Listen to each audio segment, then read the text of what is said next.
Get rid of all that garbage. Those were the first words Charles Tandy spoke when he took control of RadioShack, a bankrupt electronics chain drowning in $4.5 million of debt, selling 25,000 products that nobody wanted. The original founders had already failed. The stores were bleeding. Most buyers would have walked away. Tandy bought it anyway, for $300,000. He was not an electronics man. He was a Texas leather salesman who had already built one retail empire from nothing. He saw something in that dying brand that nobody else could see. Not a corpse, but an opportunity. Within 16 years, RadioShack was a billion-dollar multinational with 7,000 stores and 20,000 employees. It was the place where a generation of Americans discovered technology, CB radios, home computers, the future itself. But Charles Tandy would not live to see what came next, and the executives who inherited his empire would forget everything he taught them. This is the tragic story of RadioShack, from resurrection to ruin. To understand how it happened, we have to go back to a small shop in Boston in 1921, and to a boy born in Brownsville, Texas, 3 years earlier. At its peak, RadioShack operated over 7,000 stores across America. It was the place where a generation discovered technology, where teenagers bought their first transistor radio, truckers got their CB handles, and families brought home their first computers. Walk into any mall in America during the 1970s or 1980s, and you would find that familiar red sign. RadioShack was not just a store, it was America's technology headquarters. By 1978, the company was a billion-dollar multinational with 20,000 employees. The name was everywhere. But here is what most people do not know. Charles Tandy did not found RadioShack. He bought its corpse. In 1962, he paid approximately $300,000 for a chain drowning in $4.5 million of debt and nearly $1 million in receivables that would never be collected. The original founders had already failed. The stores were bleeding. The brand was dying. The electronics empire that defined American technology retail for 3 decades was not built by its founders. It was resurrected by a Texas leather salesman who looked at a bankrupt chain and saw something nobody else could see.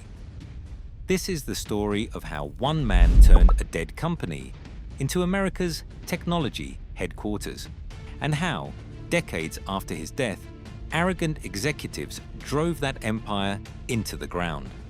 But to understand how RadioShack became an empire, we have to go back, first to a small shop in Boston in 1921, and then to a boy born in Brownsville, Texas, 3 years earlier. RadioShack began not in Texas, but in Boston. In 1921, 2 brothers, Theodore and Milton Deutschman, opened a small store at 46 Brattle Street. Their customers were amateur radio operators and ship radio officers, people who needed vacuum tubes, wires, and components to build and repair their equipment. Much of the early stock was surplus Army gear left over from the Great War. The name itself came from an early employee named William Halligan. He suggested calling the place RadioShack, the term sailors used for a ship's radio room. It was practical. It was memorable. Halligan would later leave to found Hallicrafters, a major radio manufacturer. But the name he suggested would outlive them all. The Deutschmans, formerly incorporated as a Massachusetts corporation, on December 26, 1935. By then, they had built something real, a catalog operation, a loyal customer base, and a reputation among hobbyists. But the empire Americans would come to know was still decades away. The man who would build that empire was born on May 15, 1918, in Brownsville, Texas. Charles David Tandy was the second of 3 children, born to David Lewis Tandy and Carmen McLean Tandy.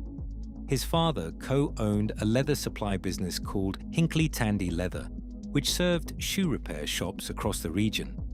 Charles grew up around inventory, margins, and the rhythms of a family operation. He learned young that survival meant adaptation. The Tandys were not poor in the dramatic sense, but they were business people whose livelihood depended on staying ahead of economic shifts. The leather trade was practical, not glamorous. There was no inheritance waiting. There was only the next sale. The true hardship came during World War II. Wartime rationing devastated civilian demand for traditional shoe repair supplies. Leather was allocated to the military. The old Hinckley Tandy model was dying. The business that had sustained the family was suddenly fighting for survival. Charles Tandy served in the Navy during those years, and while stationed at military facilities, he saw something that changed his thinking. In rehabilitation centers and military hospitals, wounded servicemen were using leathercraft as therapy. They made wallets, they made belts, they made small projects with their hands. It was recreation, it was healing, and Tandy realized it could also be a business. Hobbycraft was not a sideline, it was a market waiting to be built. That insight, that ordinary people would pay for the tools to make things themselves, would become the foundation of everything he built. The same instinct that would later drive him to bet on CB radios and home computers started right there, watching soldiers stitch leather in a hospital ward. Charles Tandy graduated from high school in Fort Worth in 1935. He later attended Texas Christian University and spent time at Harvard Business School before military service. It was a combination of local roots and elite business training that would serve him well. When the war ended, Charles Tandy returned to Fort Worth with a clear vision. The family business had to change, and if his father's partner did not agree, Charles was ready to fight. Tandy's apprenticeship began inside the family enterprise, Hinckley Tandy Leather Company in Fort Worth, Texas. There was no outside employer to impress. There was no salary to negotiate. This was family obligation, and ownership rolled into one. But Charles learned everything. He learned inventory management. He learned supplier relationships. He learned the economics of retail and mail order. Most importantly, he learned how to build a catalog business, how to source products, ship efficiently, and reach customers who would never walk into a physical store. His primary mentor was his own father. David Lewis Tandy had built the leather business from nothing. He understood both the product and the customer, but David was cautious. He had survived by not overreaching. Charles would eventually push past his father's comfort zone, but he absorbed the fundamentals first. After the war, Charles returned with his leathercraft vision. The company should stop clinging to shoe repair and pivot hard into hobby kits, tools, and mail-order craft supplies.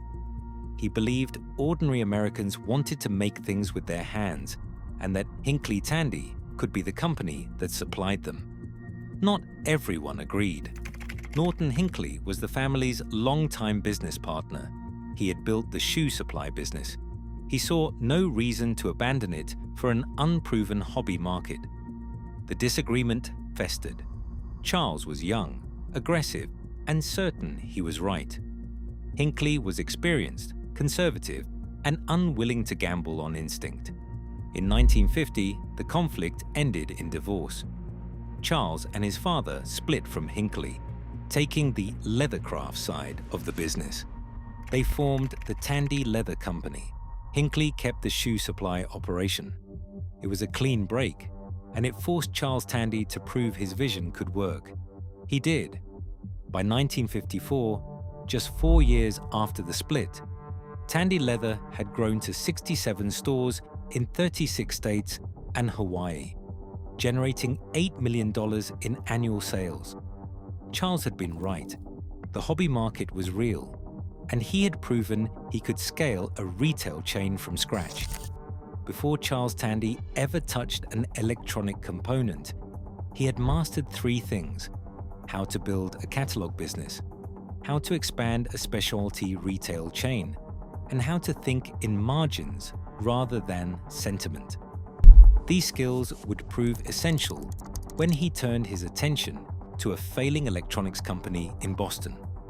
By the early 1960s, Tandy Leather was thriving, but Charles Tandy was not satisfied. He was looking for the next opportunity, a new market to conquer, a new brand to build. In 1962, he found it, a bankrupt electronics chain with a recognizable name and absolutely nothing else going for it. RadioShack was dying. The Deutschmann brothers had expanded aggressively through the 1940s and 1950s. 9 retail stores, a booming catalog operation, a reputation among ham radio enthusiasts. But bad operating practices and disastrous customer credit policies had pushed the company to the edge. By the early 1960s, RadioShack was essentially bankrupt. Charles Tandy saw not a corpse, but an opportunity. The name had value. The customer base existed. The infrastructure just needed a complete overhaul. In 1962, Charles Tandy acquired RadioShack for approximately $300,000 in cash. He inherited $4.5 million in debt and nearly $1 million in receivables that would likely never be collected. By any reasonable accounting, he had bought a disaster. But Tandy knew what most buyers did not. He had done this before. He had taken a struggling leather business and turned it into a national chain. He understood how to strip away what did not work and double down on what did. His first move was brutal. At the time of acquisition, RadioShack sold approximately 25,000 different products. It was a sprawling, unmanageable assortment, dusty bins full of components that nobody remembered ordering. Tandy's order was blunt: get rid of all that garbage. He cut the product line by roughly 90%. He eliminated everything that did not fit his vision of a focused, high-margin specialty retailer. He killed the unprofitable mail-order operation. He ended customer credit, the practice that had nearly destroyed the company. He removed much of upper management. Then he rebuilt. Instead of sprawling showrooms in expensive urban locations, Tandy wanted dense networks of compact stores in strip malls and shopping centers, small footprints, low overhead, employees who actually understood electronics, store managers who were incentivized to run each location like their own business. The turnaround was not instant, but it was decisive. Within a few years, the new RadioShack model was working. Stores were profitable. The product mix made sense. And Tandy had proven again that he could take a broken brand and rebuild it from the ground up. By the late 1960s, RadioShack was stable. But stability was never enough for Charles Tandy. He wanted dominance. And in the 1970s, 2 massive cultural waves would give him exactly the opportunity he needed. Before Tandy's RadioShack, electronics retail was fragmented and intimidating. High-end audio stores catered to wealthy audiophiles. Surplus shops sold dusty components to hardcore hobbyists. Department stores offered appliances but no expertise. There was no national chain where an ordinary American could walk in, ask questions, and buy affordable technology with confidence. Tandy changed that. His obsession was not a single product, it was a retail philosophy. He wanted RadioShack to be the store for tinkerers, value hunters, and people who like to modify and accessorize rather than buy prestige gear. He obsessed over store format, product selection, employee training, and incentive structures. His philosophy was clear. We're not looking for the guy who wants to spend his entire paycheck on a sound system. He wanted the customer who would buy something affordable and then come back for accessories, modifications, and upgrades. Repeat visits, growing baskets, lifetime loyalty. Every store manager was expected to treat the location like their own business. Tandy made that expectation explicit. "I want people who live for and will die for this work," he said. "If they don't want to do that, then beat it. Let them work for Sears." It was demanding, it was intense, and it worked. Then came the CB boom. In the early 1970s, Citizens Band Radio exploded across America. Truckers, hobbyists, and ordinary drivers embraced CB as a way to communicate, avoid speed traps, and feel connected to something larger than themselves. Highways filled with chatter, handles became identities, and RadioShack was ready.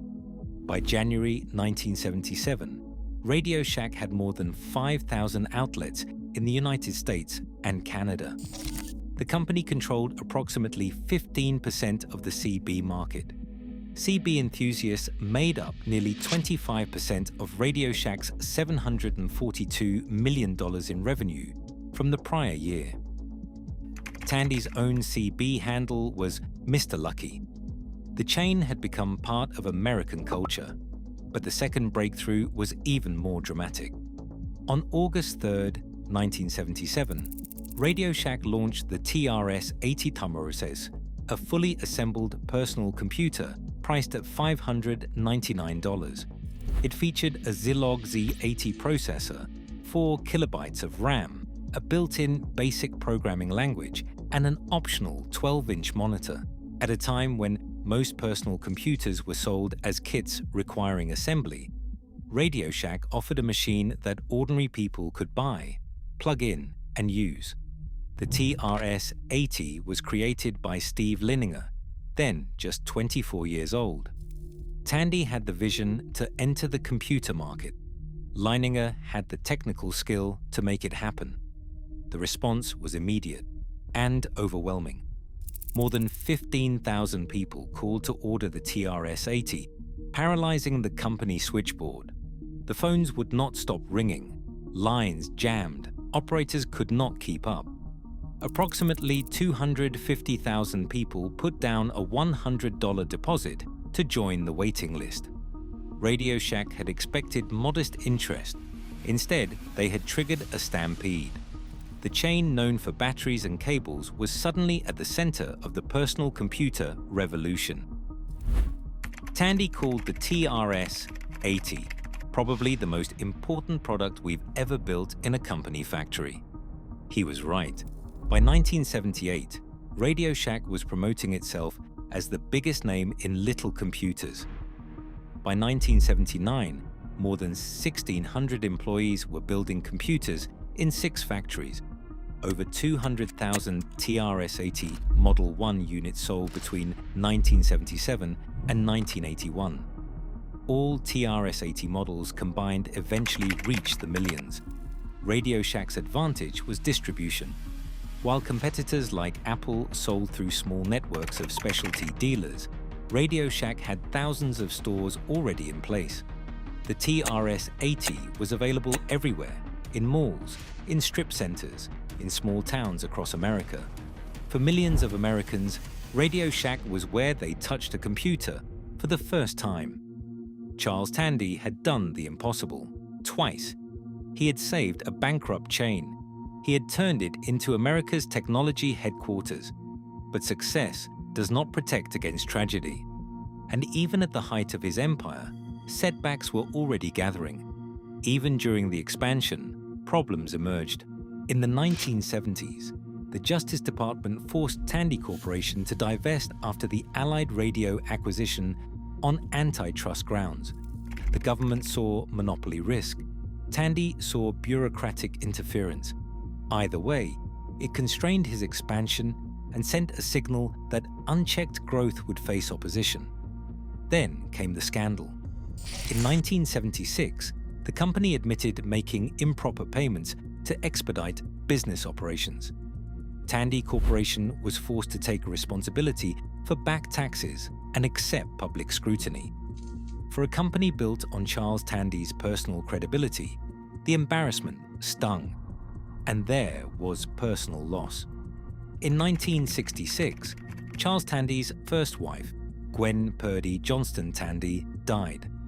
Though he remarried in 1969 to Anne Valiant Burnett, the loss marked a painful chapter in an otherwise relentless business life. Tandy absorbed the setbacks. He kept expanding.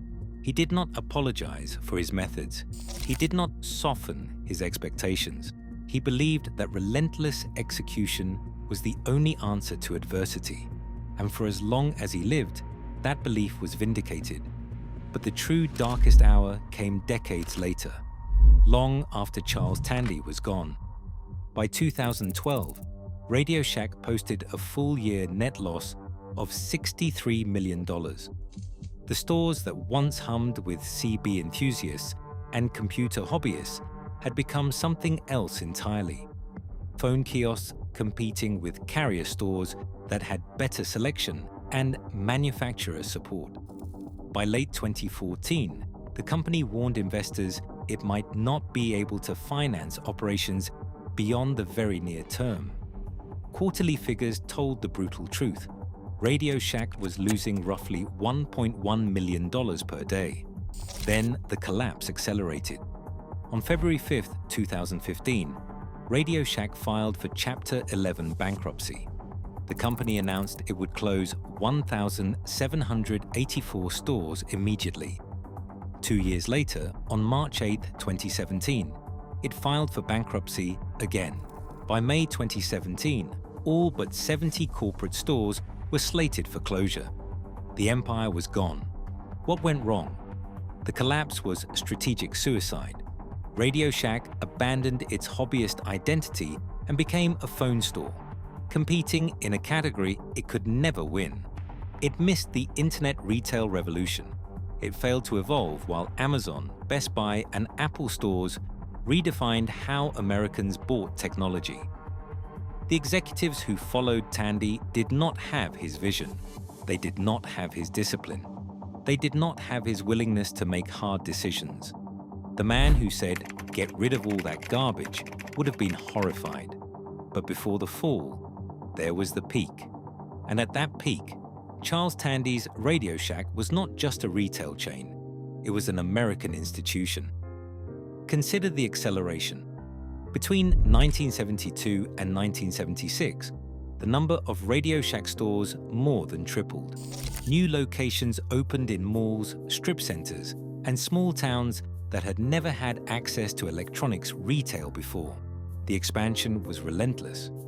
During fiscal year 1976, RadioShack's profits rose 120%, reaching $64 million.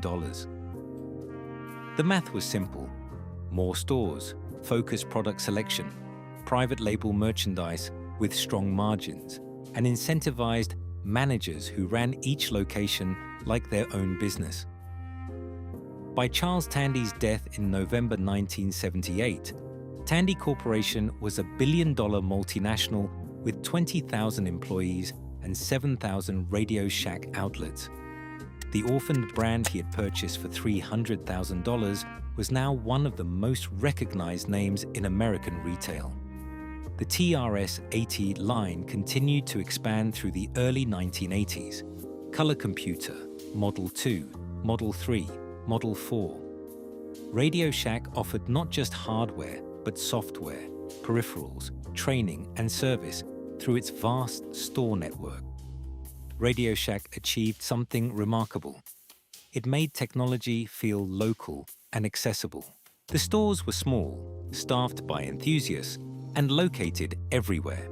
You could buy batteries, speakers, cables, CB radios, scanners, and computers, all in one place, with someone who could explain how they worked. At its absolute peak in 1999, RadioShack operated over 8,000 stores.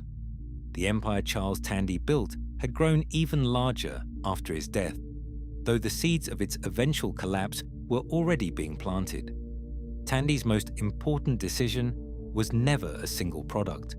It was the insistence on small stores, focused inventory, and managers who had a stake in success.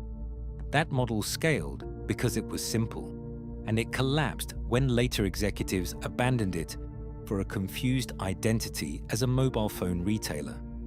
In 1962, Tandy bought a bankrupt chain with 9 stores and crushing debt. By 1978, he had built it into a billion-dollar empire with 7,000 locations. That is what obsession, discipline, and relentless execution look like when applied to a simple idea: make technology accessible to ordinary Americans. Charles Tandy did not live to see the empire's decline. He died at the height of his success, perhaps mercifully unaware of what would come. Charles Tandy died of a heart attack in his sleep on November 4, 1978. He was 60 years old. He died in Fort Worth, the city where he had built his first empire in leather and where he had orchestrated the resurrection of RadioShack. He did not retire. He worked until the end. His philosophy was uncompromising. I want people who live for and will die for this work. He demanded intensity because he believed intensity was the only path to greatness. He was not easy to work for, but the results spoke for themselves. After Tandy's death, the company continued to grow, reaching 8,000 stores by 1999. But gradually, the focus blurred. RadioShack drifted from its hobbyist roots. It became dependent on mobile phone sales. It failed to adapt to internet retail. The executives who followed Tandy did not have his clarity. By the time they realized the brand was dying, it was too late. Today, RadioShack exists as a brand owned by Unicomer Group, which acquired the global intellectual property in 2023. The company operates more than 2,000 points of sale globally, mostly outside the United States. The American stores are largely gone. The empire is a memory. Charles Tandy bought a bankrupt chain for $300,000 and turned it into a billion-dollar empire that defined American technology retail for a generation. He did not found RadioShack. He saved it. He built it. And though others destroyed it, they could not erase what he accomplished. From a dying brand with 9 stores and crushing debt, to 7,000 locations and 20,000 employees, and back again to almost nothing. That is the tragic story of RadioShack. Thank you all for watching. If you enjoyed this story, make sure to subscribe, and until the next one.